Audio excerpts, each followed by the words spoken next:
В битве за лучший проект в традиционном университетском конкурсе «Лучший выпускник-2023» приняли участие 44 студента из разных факультетов ТФГУ. Из них только 6 дошли до финала. Далзат Оржак представила проект, это важно, целью которого является психологическая помощь детям участников специальной военной операции. Я готовила этот проект с прошлого года, выдвинула свой проект, потому что в настоящее время помощь, именно психологическая, она очень важна.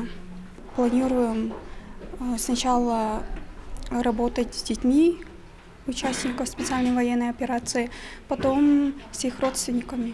Каждый участник четко, ясно, уверенно презентовал свой проект перед руководителями различных ведомств. Ведь для студентов это шанс показать свои личные и профессиональные качества перед потенциальным работодателем. Студентка физико-математического факультета Элана Деви представила социальный проект «Мир равных возможностей». Девушка мечтает провести спартакиаду среди студентов СОВЗ, а их почти 200 человек в Туве. Актуальность моего проекта заключается в том, что тоже я придумала, это уже было, внесла в спартакиаду такие виды спорта, как боча и шоу-даун, где боча – это игра на точность, ловкость и координацию. Да? Они не травмоопасная игра, где они могли бы играть сложной, тяжелой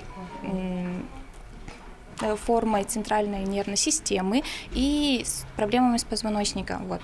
И шоу-даун – направление игры для незрячих людей. В конкурсе принимают участие отличившиеся студенты выпускных курсов всех факультетов ТФГУ, которые достигли высоких результатов в учебе, науке, профессиональной и общественной деятельности, в творческих конкурсах и спортивных соревнованиях. Наши студенты пишут свои проекты, причем эти проекты не какие-то общетеоретические или там, допустим, никому не нужные. То есть мы стараемся ребят нацеливать на то, чтобы эти проекты были в перспективе, может быть и не сразу, но в перспективе могли быть использованы в экономике нашей республики, в различных ее отраслях. Имена победителей конкурса «Лучший выпускник-2023» озвучат на ректорском балу Тувинского государственного университета, который состоится 25 января в музыкально-драматическом театре. Бадмадаржа, Буян Монгуш, Самдан Иргит, Тува 24.